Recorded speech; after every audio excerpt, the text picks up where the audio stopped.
오늘 우리에게 주신 하나님의 말씀은 갈라디아서 5장 13절부터 26절까지의 말씀입니다. 저와 여러분이 한 절씩 교독하도록 합니다. 형제자매 여러분, 하나님께서는 여러분을 부르셔서 자유를 누리게 하셨습니다. 그러나 여러분은 그 자유를 육체의 욕망을 만족시키는 구실로 삼지 말고 사랑으로 서로 섬기십시오. 모든 율법은 내 이웃을 내 몸과 같이 사랑하여라 하신 한마디 말씀 속에 다 들어 있습니다. 그런데 여러분이 서로 물어뜯고 잡아먹고 하면 피차 멸망하고 말 터이니 조심하십시오. 내가 또 말합니다. 여러분은 성령께서 인도하여 주시는 대로 살아가십시오. 그러면 육체의 욕망을 채우려 하지 않을 것입니다. 육체의 욕망은 성령을 거스르고 성령이 바라시는 것은 육체를 거스릅니다. 이 둘이 서로 적대 관계에 있으므로 여러분은 자기가 원하는 일을 할 수 없게 됩니다. 그런데 여러분이 성령의 인도하심을 따라 살아가면 율법 아래 있는 것이 아닙니다. 육체의 행실은 환히 드러난 것들입니다. 곧 음행과 더러움과 방탕과 우상숭배와 마술과 원수 맺음과 다툼과 시기와 분냄과 분쟁과 분열과 파당과 질투와 술취함과 흥청망청 먹고 마시는 노름과 그와 같은 것들입니다. 내가 전에도 여러분에게 경고하였지만 이제 또다시 경고합니다. 이런 짓을 하는 사람들은 하나님의 나라를 상속받지 못할 것입니다. 그러나 성령의 열매는 사랑과 기쁨과 화평과 인내와 친절과 선함과 신실과 온유와 절제입니다. 이런 것들은 막을 법이 없습니다. 그리스도 예수께 속한 사람은 정욕과 욕망과 함께 자기 육체를 십자가에 못 박았습니다. 우리가 성령으로 삶을 얻었으니 우리는 성령이 인도해 주심을 따라 살아가십시다. 우리는 잘난 체하거나 서로 노엽게 하거나 질투하거나 하지 않도록 합시다. 아멘. 사도 바울은 이 갈라디아서 말씀을 통해서 모든 그리스도인들은 율법적인 행위를 자랑하고 그것을 구원의 조건으로 삼는 그런 사람들이 아니라 복음의 은혜로 구원을 받은 하나님의 자녀들이기 때문에 복음을 통해 우리 모두는 자유로울 수 있다라고 말하고 있습니다. 즉 하나님은 우리 모두를, 우리 그리스도인들을 자유롭게 하기 위해 불러주셨다는 것입니다. 특별히 어제부터 살펴보고 있는 이 갈라디아서 말씀 5장과 6장 말씀은 복음의 은혜로 구원받은 이 성도의 자유에 대해서 말하고 있는데, 그런데 이 자유는 우리가 자칫 바르게 누리지 않을 때, 바르게 누리지 못할 때 우리가 가지고 있는 이 죄성 때문에 방종으로 흐를 수 있다는 것은 그것을 사도 바울이 강력하게 우리 모두에게 경고하고 있는 말씀들입니다. 그래서 바울은 이 말씀 시작절인 13절에서 하나님께서는 여러분을 자유롭게 하기 위해 불러주셨습니다 라고 하면서 바로 이어서 그러나 여러분은 이 자유를 육체의 욕망을 만족시키는 구실로 삼지 말고 사랑으로 서로 섬겨야 합니다 라고 이어 말하고 있습니다. 육체의 욕망을 만족시키는 구실로 삼지 말라, 즉 복음의 이 은혜의 자유를 우리의 원래 죄악된 이 본성으로 살기 위해 악용하지 말라는 말씀입니다. 죄를 짓고도 이 죄지은 자신을 정당화하거나 죄책감을 씻어주는 그런 것으로 복음의 은혜를 오용하지 말라는 말씀입니다. 이것과 비슷한 지적을 사도 베드로전서 2장 16절에서 이렇게 말하고 있습니다. 여러분은 자유인으로 사셔야 합니다. 그러나 이 자유를 악을 행하는 구실로 삼지 말고 하나님의 종으로 사셔야 합니다 라고 말하고 있습니다. 즉 사도 바울도 사도 베드로도 이 은혜의 자유를 가지고 내 마음에 원하는 대로 살아가는 것이 아니라 누군가를 사랑으로 섬기는 데 사용해야 할 것을 말하고 있습니다. 왜냐하면 14절의 말씀처럼 모든 율법은 내 이웃을 내 몸과 같이 사랑하라 하신 이 사랑이라는 율법의 본질을 지키게 하기 위함이라는 것입니다. 그런데 그동안 이 잘못된 가르침을 받은 이 유대인들은 율법의 본질인 이 사랑을 외면하고 문자적인 율법에만 집중한 나머지 사랑은커녕 오히려 이 율법으로 누군가를 정죄하고 비난하고 고소하는, 누군가를 책망하는 이런 수단으로만 이 율법을 사용해 왔던 겁니다. 이 경우가 요한복음 8장의 간음한 여인 사건에서도 드러나고 있는데, 이 요한복음 8장에 보면 율법에 통달했던 이 서기관과 바리새인들이 간음하다가 현장에서 잡힌 이 여자를 끌고 옵니다. 그리고서는 간음한 두 남녀는 반드시 사형에 처해야 한다는 이 율법을 근거로 간음하다 잡힌 이 여인을 돌로 쳐서 죽여야 한다고 그렇게 외쳤습니다. 그런데 여러분, 이 사람들에게 예수님이 어떻게 하셨습니까? 돌로 쳐서 죽여야 된다라고 말했던 이 사람들에게 우리 예수님은 너희 중에 죄 없는 자가 돌로 먼저 쳐라 라고 하셨고, 이 말씀에 양심의 가책을 받았던 사람들이 하나 둘씩 그 자리를 떠나갔습니다. 그리고 나서 우리 예수님은 이 여인에게도 나도 너를 정죄하지 않을 터이니 다시는 이와 같은 죄를 범하지 말라라고 이 여인에게 당부하셨습니다. 간음했던 이 여인의 죄가 분명했음에도 불구하고 서기관이나 바리새인처럼 사형이라는 이 형벌에 집중하셨던 것이 아니라 율법의 본질인 사랑으로 이 사람 자체에 우리 예수님은 관심을 가지셨던 것입니다. 왜냐하면 사랑이 전제되어 있지 않은 이 율법은 이미 그 본질을 벗어나 있었기 때문입니다. 여러분, 우리 그리스도인들은 두려움으로 율법을 실천하는 사람들이 아닙니다. 율법의 본질인 사랑의 정신으로 실천하는 이것이 바로 우리 모두가 지켜야 될 율법의 정신입니다. 그리고 16절부터 마지막 절인 26절까지의 내용에서 사도 바울은 육체의 욕망과 그리고 성령의 삶이라는 이 대비되는 삶을 말하고 있는데, 여러분, 여기에서 말하는 이 육체라는 것은 우리 인간의 타락한 본성, 죄악된 것에 쉽게 오염될 수 있는 우리 원래의 타락한 본성을 말합니다. 이 타락한 본성은 우리가 태어나면서부터 자연스럽게 가지고 태어났던 것이기에 이 타락한 본성이 추구하는 욕망들은 모든 사람들이 지금도 가지고 있는 것들입니다. 어느 누구도 여기에는 예외가 없습니다.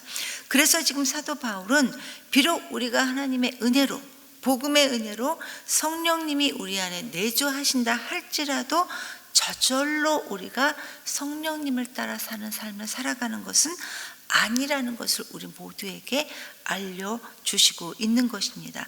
그렇다면 우리가 성령님을 따라 행하지 않으면 우리는 어떻게 될까요? 육체의 욕망을 따라 살아갈 수밖에 없다라는 것입니다. 왜냐하면 성령의 삶과 이 육체의 욕망을 따라가는 이 삶은, 이 둘은 서로 언제든지 늘 적대 관계에 있기 때문입니다. 여러분, 우리가 성령의 사람이 되었다고 해서 저절로 원래부터 있었던 우리 인간의 타락한 본성이 저절로 사라지는 것은 아닙니다. 지금 우리는 성령님과 함께 있으면서 동시에 여전히 육체의 삶을 살아가고 있습니다. 그렇기 때문에 만약 우리 모두가 육체의 욕망을 추구하며 육체의 욕망을 따라 살아가게 된다면 우리는 성령님을 거스르게 되는 것이고, 반대로 우리가 성령님의 인도하심을 받는 삶을 살아가게 된다면 우리는 육체의 욕망을 따라가지 않을 수 있는 진정한 자유인이 된다는 이야기입니다. 그래서 18절은 우리가 성령님의 인도하심을 따라 살아간다면 우리는 율법 아래 있는 것이 아닙니다 라고 이렇게 말씀하고 있습니다. 즉, 율법 아래 있지 않는다는 것은 죄로 인해 심판받지 않는다는 이야기입니다. 이어 사도 바울은 성령님을 따라 살아가는 이 삶과 대립관계에 있는 육체의 욕망들이 무엇인지를 19절부터 자세하게 알려주면서 우리에게 육체의 욕망대로 살아가지 말 것을 강하게 권면하고 있습니다. 육체의 행실은 누가 봐도 환히 드러나는 악한 일들인데, 성경은 그 가장 먼저의 성적인 죄인 음행과 더러움, 그리고 방탕을 먼저 언급하고 있습니다. 이 성적인 죄악들은 어느 누구도 예외 없이 우리 모두가 쉽게 넘어갈 수 있기 때문에 가장 먼저 언급하고 있습니다. 그리고 종교적인 영역으로 우상 숭배와 마술, 그리고 원수 맺음, 다툼, 시기, 분냄, 분쟁, 분열, 파당, 질투, 술 취함, 그리고 방탕인 이 모든 것들이 성령님을 거스르는 육체의 욕망들입니다. 그리고 이 육체의 욕망들은 지금 우리의 일상에서도 흔히 볼 수 있는 일인데, 왜냐하면 여전히 우리 모두가 육체의 욕망들에서 자유롭지 못하기 때문입니다. 여러분, 신앙은, 하나님을 신앙하는 이 신앙은 하나님과 나만의 개인적인 영역이지만은 않습니다. 당연히 우리가 하나님을 예배하고 신앙하는 이 하나님과 나와의 이 수직적인 관계가 내가 속해 있는 공동체에서, 내가 살아가는 이 일상의 삶에서 하나님의 자녀로 과연 내가 어떤 삶을 살아가야 하는가, 이 고민들에 대한 삶의 열매로 우리의 삶에서, 우리의 일상에서, 내가 속한 공동체에서 삶의 열매들로 나타나야 한다는 것입니다. 그래서 건강한 영성은 결코 신앙의 삶과 우리의 일상의 삶이 구분되지 않아야 합니다. 그리고 이어 사도 바울은 성령의, 이 사람들이 맺어야 될 성령의 9가지 열매들을 말하고 있습니다. 하나님 안에서 우리들은 사랑과 기쁨과 평화를 누리며 동시에 사람들을 향해서도 인내와 친절, 선함과 신실함, 그리고 온유와 절제의 열매를 맺는 삶을 살아야 함을 우리 모두에게 말씀하고 있습니다. 그런데 여러분, 우리 모두가 경험하고 있지만 우리가 살면서 이런 성령의 열매들을 맺는다는 것이 참 쉽지 않습니다. 어렵습니다. 심지어 가족들에게도 우리는 인내하지 못합니다. 훨씬 더 인내하지 못합니다. 우리가 연약하기 때문에 오히려 다투고 분열하고 원망하고 욕할 때가 훨씬 더 많이 있는 것 같습니다. 우리 모두가 복음의 은혜로 새로워졌음에도 불구하고 여전히 연약한 인간이기 때문에 그럴 수밖에 없습니다. 그렇기 때문에 사도 바울은 이런 연약한 우리가, 육체의 욕망들이 늘 우리를 엄습하는 이런 연약한 우리가 어떻게 살아야 성령의 열매를 맺을 수 있는지를 결론 부분 25절에서 이렇게 증거하고 있습니다. 우리 모두가 성령으로 삶을 얻었으니 우리는 성령님이 인도해 주심을 따라 살아가야 합니다. 즉, 육체의 욕망을 따라 내 마음에 원하는 대로 살아가는 것이 아니라, 내 마음대로 원망하고 남 탓하고 내 마음대로 다른 사람 원망하는 것이 아니라 성령님의 인도함을 받으며 살아가야 한다는 것입니다. 이렇게 할 때 우리는 우리의 힘이 아닌 하나님의 능력으로 성령의 열매들을 맺을 수 있다는 것입니다. 성도 여러분, 하나님을 신앙하는 이 신앙생활이 왜 어렵습니까? 바로 내가 원하는 대로 살아가는 것이 아닌 하나님께서 원하는 대로 살아가야 하기 때문입니다. 하나님께서 말씀하신 그 말씀대로 살아가야 하기 때문에 신앙생활이 어렵습니다. 예수님을 만나기 전에 우리 모두는 정욕과 탐심으로 가득 찼던 사람들이 예수님 만나기 전에 우리 모두입니다. 그러나 주님을 만나고 난 이후부터 우리 모든 그리스도인들은 우리의 옛자, 오늘 본문의 표현대로라면 육체의 욕망들을 예수 그리스도의 십자가에 못 박기로 작정한 사람들이 바로 복음의 은혜로 거듭난 사람들입니다. 그런데 이게 잘 안 되죠. 그러나 여러분, 물론 우리는 여전히 우리의 옛자로 인해 부족하고 연약하고 그래서 날마다 쓰러지고 넘어지지만, 그러나 갈등하며 어떤 것이 하나님이 기뻐하시는 삶일까? 이렇게 늘 갈등하며 성령님의 인도하심에 쓰러져 가면서 순종해 나간다면 우리의 신앙은, 우리의 믿음 생활들은 오늘 말씀하신 것처럼 성령의 열매들을 맺는 성품으로 날마다 조금씩 자라나게 될 것입니다. 저와 여러분 우리 모두가 성령님의 인도하심을 따라 살아가는 이 삶으로 육체의 욕망이 아닌 성령의 열매들을 맺는 삶을 살게 되기를 간절히 기도합니다.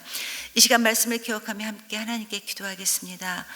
겸손한 마음으로 우리 자신을 하나님께 이 시간 제일 먼저 올려드리기를 원합니다. 하나님, 육체의 욕망들이 여전히 우리를 엄습할 때 성령님의 인도하심을 따라 살아갈 수 있는 믿음의 용기를 우리에게 허락해 주십시오. 그래서 주님이 기뻐하시는 성령의 열매들을 맺을 수 있도록 하나님 우리를 도와주시옵소서.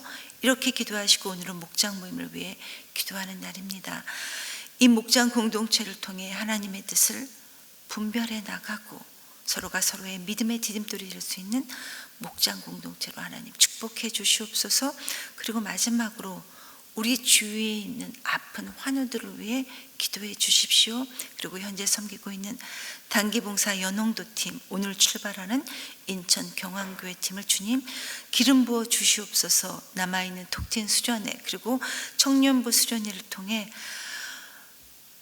우리의 아이들이 그리고 그 지역에 있는 사람들이 하나님을 만나고 경험할 수 있는 시간들이 될 수 있도록 도와주시옵소서. 이렇게 기도하시고 각자 자유롭게 기도하시고 돌아가시겠습니다.